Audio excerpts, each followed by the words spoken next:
Hoje no programa Sem Limites nós vamos falar sobre violência doméstica, é isso mesmo. É um tema importante. Será que as igrejas estão preparadas para cuidar de mulheres que estão sofrendo de violência doméstica, crianças?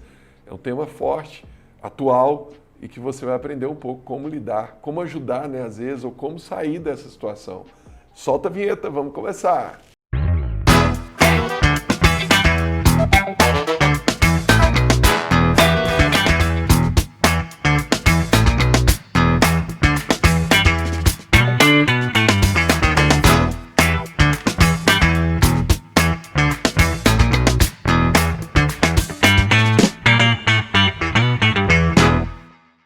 É isso aí, está entrando no ar o programa Sem Limites pela Rede Gênesis de televisão, pela Sara Brasil FM de São Paulo e também pelo nosso canal do YouTube, o semlimites.tv. Você que está aí pelo YouTube, já deixa o seu like, deixa o seu joinha.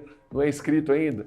Se inscreve aí no nosso canal. Tenho certeza que vai ser bênção na sua vida, né? Na nossa também. Né? Então, quero já apresentar aqui a Bispa Camille, a pastora Ana Paula, nossa terapeuta, está aqui para falar desse tema. Tema forte, né, gente? Tema forte. A gente viu aí esses dias dois acontecimentos, né? A apresentadora Ana Hickman, que fez um BO contra uma agressão do marido, né? E uma pastora que foi morta, né, pelo esposo, queimada. Era uma cantora gospel também, não era? Acho que é cantora, né? Não é pastora. Então, assim, é um tema que está aí, né? E eu fico imaginando quantas pessoas sofrem caladas, né? Quantas pessoas acabam sofrendo os abusos, acabam sofrendo essa situação. E a Bíblia, ela nos ensina o quê? Que o marido ele deve amar a esposa como Cristo amou a igreja. Que o marido deve cuidar da esposa como a parte mais frágil. Na questão de filhos, a Bíblia até ensina a corrigir, né? A Bíblia fala da vara, mas a Bíblia também fala, não provoque os vossos filhos a ira, né? Ou seja, tem um limite, né? Tem hora que os pais acabam passando desse limite e acabam cometendo a violência também com os filhos, né? É raro o caso, mas acontece também da mulher violentar o marido, já aconteceu a situação. Pelo menos as que eu vi até hoje era mais como defesa, né? É difícil ter uma mulher que parte para o ataque, né? Sozinha, até porque o homem sozinha, é mais forte, normalmente. Mas pode acontecer, né? Mas normalmente é o contrário. E aí entra um outro texto bíblico, que eu já queria começar a discutir nossa conversa aqui em cima desse texto, que a Bíblia fala que a mulher deve ser submissa ao seu marido, né? E muitos homens cristãos usam esse versículo de uma forma errada, porque eles falam, não, você tem que ser submissa, você tem que obedecer, e não tem nada a ver com isso, a submissão bíblica, né? Não é você ser capacho ali do seu marido, e seu marido poder fazer o que quer, poder abusar de você, e você tem que ficar calado. Eu já tive muitas vezes mulheres pedindo ajuda na igreja e que estavam sofrendo, mas elas achavam que elas tinham que passar por aquilo, porque se elas se levantassem contra o marido ou se elas tentassem mudar aquela situação, elas estariam pecando, né? Estariam contra a Bíblia. E não é isso, mulheres. A submissão bíblica é muito diferente disso. É você estar na mesma missão, mas uma posição abaixo, né? O homem é o cabeça, ele toma a última decisão, mas a mulher pode opinar, ela pode falar, ela pode liderar em muitas situações dentro do casamento, né? Desde que esteja em comum acordo com o marido e vice-versa. Então, assim, é algo muito diferente disso, daquele homem querer pôr a mulher numa posição de que ele que manda, ela tem que obedecer, e de ele opressão, acaba... né? Ficar oprimindo ali a mulher. E vira uma opressão, vira uma agressão, vira algo... Então, assim, eu sou muito mais que quando a Bíblia fala que os maridos devem amar a esposa como Cristo amou a igreja, né? Até porque não é difícil submeter alguém que ama, né? Que pensa no outro, que cuida. Então, eu acredito muito... Quando a gente fala de submissão, é interessante isso, que o senhor estava falando, estava pensando. Quem é o maior exemplo da Bíblia sobre as mulheres é a mulher de Provérbios 31, né? E essa mulher, a Bíblia fala que ela é muito autônoma nas coisas dela, nas decisões dela. Ela apoia os sonhos dos dois como quem vem auxiliar esse sonho. O homem vai brilhar e ela vai trazer, mas ela, por exemplo, ela faz as roupas, ela vende no mercado, ela compra o que ela quer, ela cria os filhos, ela cuida dela, ela cuida dele. Então a gente não tá falando de uma mulher assim que não faz nada, né? Que é totalmente dependente emocionalmente desse homem. Não é essa a proposta. A submissão, ela não tem a ver com dependência emocional. E quando a mulher se submete a essa situação de apanhar, de receber as agressões, não fazer nada, a gente está falando de dependência emocional. Então é totalmente antibíblico. É o contrário, né? A religiosidade, às vezes, pode levar essas mulheres a acreditar que elas têm que lutar por esse casamento, no sentido de apanharem, continuarem se mantendo leais a essa aliança que não existe. E isso é contra a Bíblia, né? O que acontece muitas vezes, né, Ana, que a mulher que casou ali e aceitou viver para casa, para o filho e para a família, ela se vê sem perspectiva nenhuma de saída e ela fala, puxa vida, se eu me separar desse homem agora, o que eu vou fazer na minha vida? Sim. Eu não tenho estudo, eu não tenho trabalho, eu vou para onde? Como eu vou me manter? Então ela acaba se sujeitando a esse tipo de situação porque ela não vê uma saída, vamos falar assim. E ela está nessa dependência, não só emocional, mas também financeira, né, patrimonial, vamos falar assim, né, da questão de ter um lar, ter uma casa onde ela vai ter que ficar. Porque muitas vezes a pessoa também, não sei se pode ser o caso, muitas são orgulhosas, ela fala, para casa da minha mãe eu não vou para casa de ninguém, eu vou ficar, é aqui, não vou ficar levando B.O. para ninguém, trabalho para ninguém. Ela acaba muitas vezes se sujeitando àquilo ali, mas tendo uma vida ruim, um relacionamento tóxico, uma saúde. Eu acho que essa tóxica. palavra que você falou, Camila, ela é importantíssima, né? Acho que uma das coisas que a gente precisa entender aqui é por que a pessoa se sujeita a viver debaixo de agressão, a viver debaixo desse, né? E muito do que acontece é o que a Camille falou. Primeiro, a questão, dentro da questão religiosa, é o medo de estar pecando. Não, mas a Bíblia fala que aquilo que Deus uniu não separe o homem. Se eu me divorciar, né, eu estou errando, Deus não vai se agradar. Deus não vai se agradar de você viver com uma pessoa que está te agredindo, né? Ou então essa insegurança, né? Mas como é que eu vou viver sem meu marido, sem minha família, né? Poxa, como é que eu vou me sustentar? Então, às vezes, por esses medos, né, a mulher acaba se sujeitando e sofrendo, né, por muito tempo. Que, na verdade, escondem a dependência emocional, né? Porque se a gente for parar para pensar assim, tudo bem, a mulher pode ter feito uma escolha ruim, ela escolheu o homem errado e esse homem, ela acabou passando muito tempo com ele, construindo a vida em cima desse relacionamento e foi uma escolha ruim. Mas a gente tem que trabalhar, eu acho, para conscientizar assim, que ninguém pode ficar na posição de vítima, né? De vitimismo, não de vítima, de vitimismo. De ficar assim, mas eu tô aqui, agora eu tô refém dessa situação. Não, a vida sempre pode recomeçar, nada justifica você estar dentro de casa apanhando, nada. Então, com certeza não assim, só apanhando, né, Ana, mas todo tipo de violência doméstica. Tem a psicológica. Sofrendo algum tipo de opressão, de abuso, seja físico, mental, psicológico, relacional. E é até perigoso a gente falar disso, porque hoje tudo é abuso, relacionamento tóxico. Né? Então, tem que ter esse cuidado também, né? Um revés. Eu tô trazendo assim essa tem coisa que ter do esse cuidado apanhar, também. porque é o massa. Agora, às vezes a pessoa tá no relacionamento, não teve nada de ruim. A primeira contrariedade que aparece, estou no relacionamento tóxico, ele com certeza é narcisista. O que eu mais escuto é a pessoa chegando falando, eu quero te contar meu caso, me fala se essa pessoa não é narcisista. Minha mãe é narcisista, o meu namorado é narcisista. Ana, explica direito isso aí, o que é o narcisista? Porque quando eu fui pesquisar sobre violência doméstica, eu vi muito esse termo, né, da pessoa que é narcisista. Ela acaba... eu acho que é o extremo da violência, né, porque ela tem essa necessidade, né, de cometer o abuso, ela tem a necessidade e ela não percebe que ela está sendo abusiva, né? Não percebe, uma questão psicológica mesmo, assim, uma patologia que é um narcisista? Que a pessoa tem, né? O narcisismo, ele nasceu do Narciso, né? Todo mundo conhece a história do Narciso, que é aquele que ficava ali se contemplando o tempo todo. O ser que admirava a si mesmo, né? O ser que admirava a si mesmo o tempo todo. Então, isso dá uma boa ideia do que é. Eu coloco o meu interesse à frente de todos, eu não tenho nenhum relacionamento de troca. Os meus relacionamentos são todos voltados para o meu bem-estar, para aquilo que eu preciso, endeusando a mim mesma. Eu não entrego nada hora nenhuma para ninguém. Então, hoje, às vezes, assim, tem tanta gente abrindo... Isso está muito desmedido, né?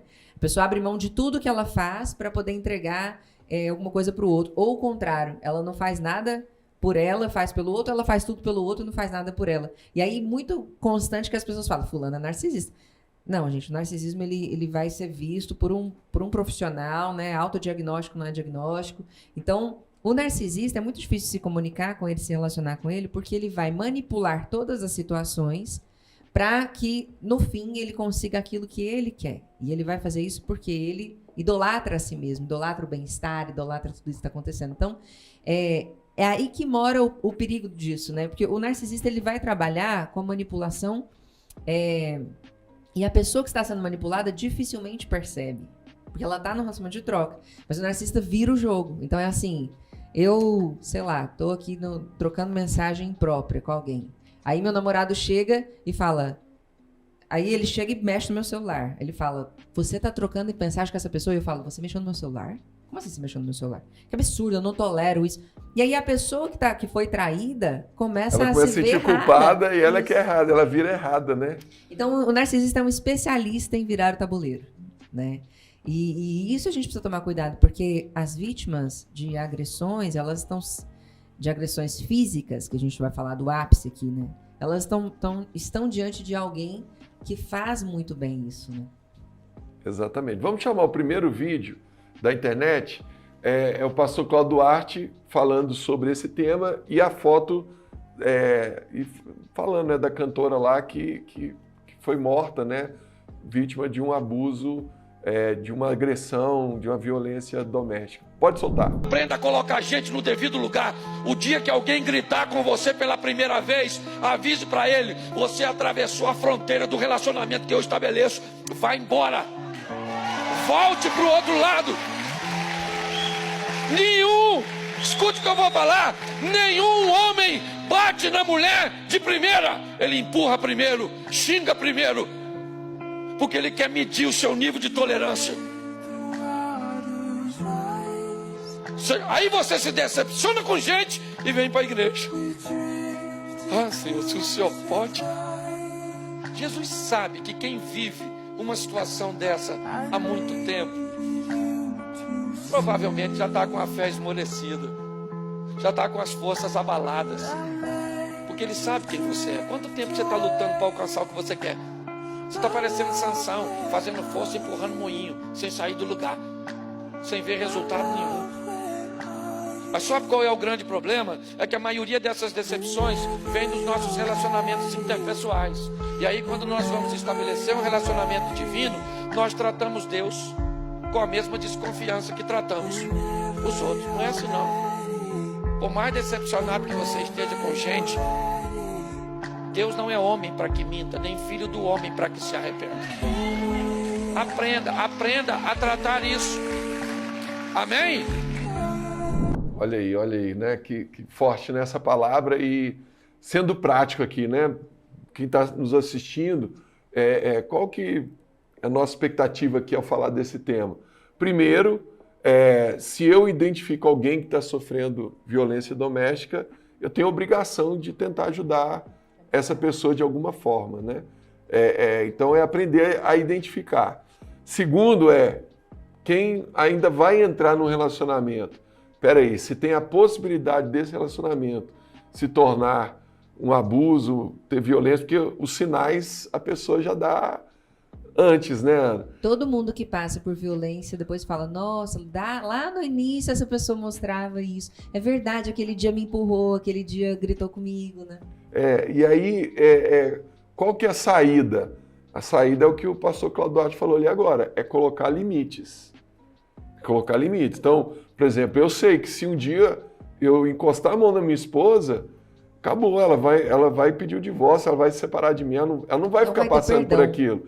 Por quê? Porque tem um... Oi? Chamar a polícia pra você. Isso aí é tão importante, viu? Quando chega alguém na igreja, eu falo, chama a polícia, faz boletim de ocorrência, vai atrás dos seus direitos, você não é obrigado a passar por isso, não. Mas a pessoa, ela está ali tão envolvida que ela sempre tem a expectativa que a outra pessoa vai melhorar, né? Mas o ideal é o quê? Você pôr um limite. Então, quem põe um limite desde o começo, é mais fácil. A pessoa gritou, não grita comigo mais não. Eu não quero um relacionamento assim. A pessoa empurrou, nunca mais você encosta a mão em mim. A próxima vez eu vou me separar de você. Você pôs um limite ali, a pessoa sabe que tem aquele limite. Se ela fizer de novo, você já sabe que aquilo ali, a tendência é crescer e transformar numa violência até podendo chegar nesse ponto da morte, né? Nesse caso aí, né, foi um caso onde que o marido, a gente está falando da pastora de Cantura lá, né, que o próprio marido planejou a morte da esposa. Mas tem casos de opressão doméstica que, né, a gente sabe, eu tenho uma conhecida que ela veio me contar um caso de uma amiga que estava sofrendo violência doméstica em casa. Não física, mas ela começou sofrendo abusos mentais, emocionais. E ela não estabeleceu limite, como o Cristiano falou. Ela ficou assim, aceitando aquilo ali. Ela nunca tinha sofrido um abuso físico. Mas mentalmente ela estava completamente acabada, detonada. E toda vez que ela foi tentar buscar ajuda uma vez, aí esse marido ameaçou ela, entendeu? E aquilo ali para ela não conseguia sair daquele ciclo. Porque ela pensava em quê? Nos filhos, no casamento. Por fim, foi ficando uma situação tão difícil. A pessoa precisa ter coragem, né, para sair dessa situação, tão né? ruim, ela foi amargurando aquela vida, tudo. Ela teve câncer e ela morreu. Então, assim, foi uma situação muito complicada, onde ela tentou buscar ajuda, não foi impedida, pessoas foram tentar ajudar, mas também foram impedidas de estar auxiliando ali nesse caso. Então, foi o que o Cristiano falou, faltou um pouco de posicionamento dela, de estabelecer também. E também, lógico, não sei por que o marido agiu dessa forma, entendeu? As pessoas podem buscar uma terapia de casal para poder tentar resolver essas situações, mas eu não sei o que acontece muitas vezes, que as pessoas elas não procuram ajuda, vão deixando passar, acham que vão melhorar, a situação não melhora, acaba piorando. E aí, muitas vezes, acaba numa morte, né? Seja por agressão, ou seja por uma doença.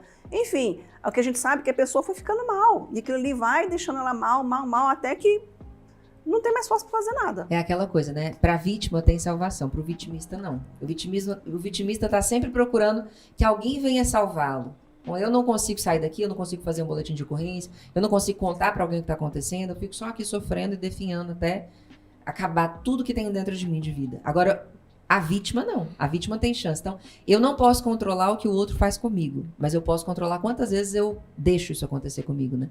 Quantas vezes não tem consequência. A pessoa gritou comigo. Ah, tudo bem, só gritou. Encostou em mim, tudo bem. Só... Cada vez é virando uma coisa pior.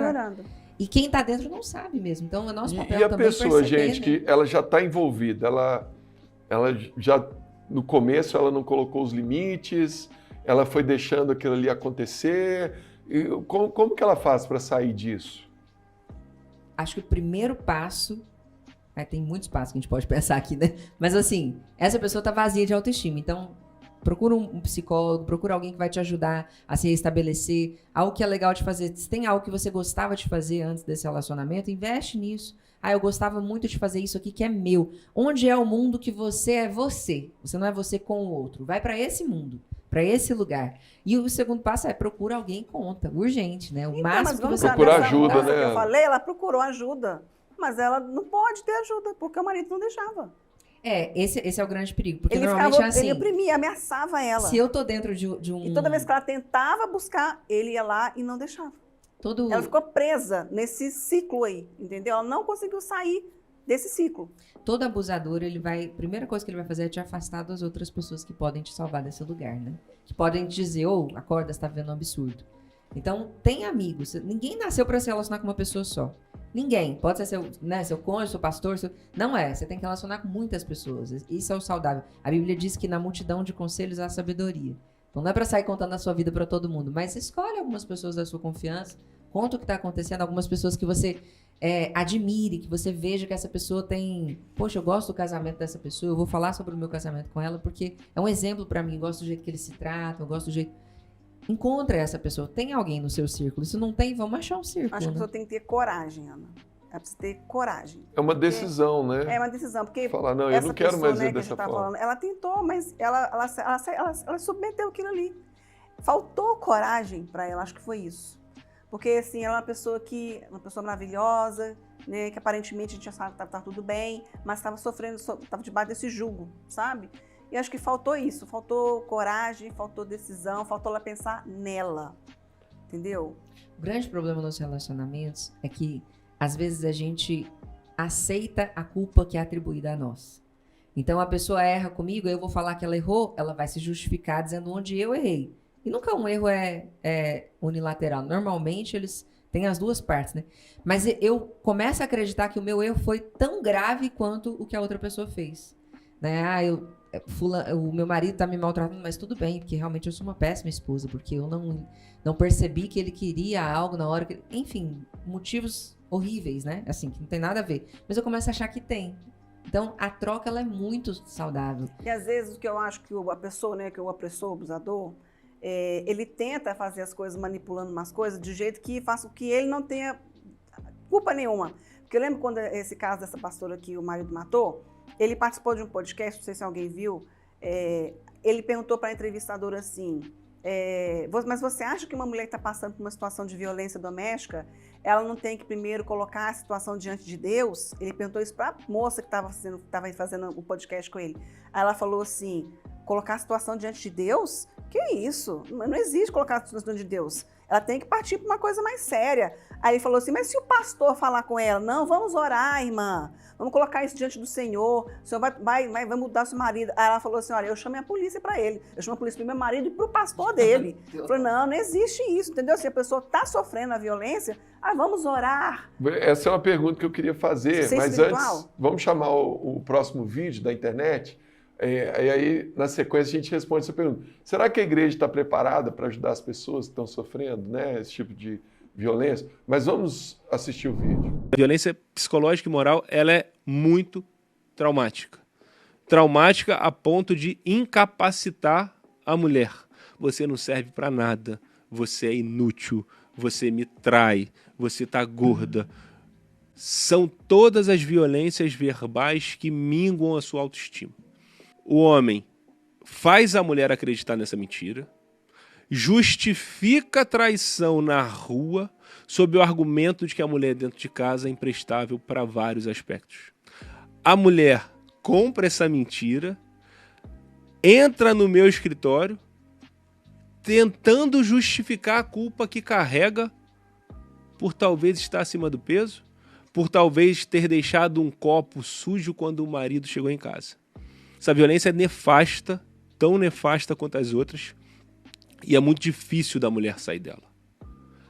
Há necessidade de apoio, há necessidade de ombro, há necessidade de tratamento mesmo. Eu sempre recomendo aqui no escritório auxílio psicológico para essas mulheres. Portanto, se você identificar alguém nessa situação, estenda a mão. É extremamente útil. A pessoa não sai do buraco sozinha. Olha aí, Ana, exatamente o que a gente estava falando, né? A pessoa, ela tenta buscar sofre ajuda, tudo, né? Ali e ainda acha que ela que é a culpada, né? Ela que está provocando. É tão vazia de si que atribui a culpa do outro. É isso mesmo. Você tem um livro aí para apresentar para gente? O livro aqui, gente, é Apenas o Essencial, Bispo Robson Rodovalho. Esse livro vai dizer, da sua vida com Deus, o que é essencial, afinal de contas. A gente acaba ficando com um monte de coisas que as pessoas colocam, né? Pode, não pode, não é... Ao invés de pensar nessas discussões todas, vamos voltar para o que importa, né? É isso aí. Você encontra esse livro e vários outros títulos na editora SBE, pelo site sbeshop.com.br. Vamos chamar mais um vídeo da internet. Pessoal, aproveitando toda a divulgação desse caso da Ana Hickman, um caso chatíssimo de violência doméstica, eu tenho que informar para vocês o seguinte: nem sempre a violência doméstica é física. Essa é a mais comum, é o que a gente ouve falar, que gera mais comoção. Mas muitas vezes as mulheres que vêm para consulta comigo, eu faço um checklist com elas. É um checklist mesmo, vou fazendo algumas perguntas. Aconteceu isso? Já aconteceu aquilo? E é muito comum no meio da nossa consulta a mulher falar: acontece isso comigo. Isso é violência doméstica? E é. Então nem sempre a violência doméstica vai se materializar na agressão física. O que acontece normalmente é que as violências domésticas, elas vão escalando e acabam resultando numa violência física. Mas olha que interessante, vamos usar esse caso da Ana Hickman para conscientizar mais mulheres sobre o que é violência doméstica. Olha aí, gente. Então, de novo, algo que a gente já falou aqui, né? Questão de ir escalando. Mas a pergunta que eu fiz anteriormente foi: será que a igreja está preparada? Por exemplo, esse pastor aí que fala: não, vamos orar, vamos colocar diante de Deus. Eu acho que está errado. Eu acho que chegou nesse ponto aí, eu já sei que Deus não está se agradando daquilo, né? Eu já sei que não é a vontade de Deus a mulher ficar ali sofrendo, né? Da forma que ela está sofrendo, e precisa tomar outras medidas, né? Com certeza. Se você está vivendo uma violência doméstica, o seu pastor está apoiando o abusador, procura outra igreja. Não fique sem igreja. Que às vezes fala, estou machucado com a igreja não me apoia, eu vou embora. Rapidamente eu contatei uma amiga minha, que ela, casada, 4 anos, o pai do marido deu em cima dela. Passou a mão nela.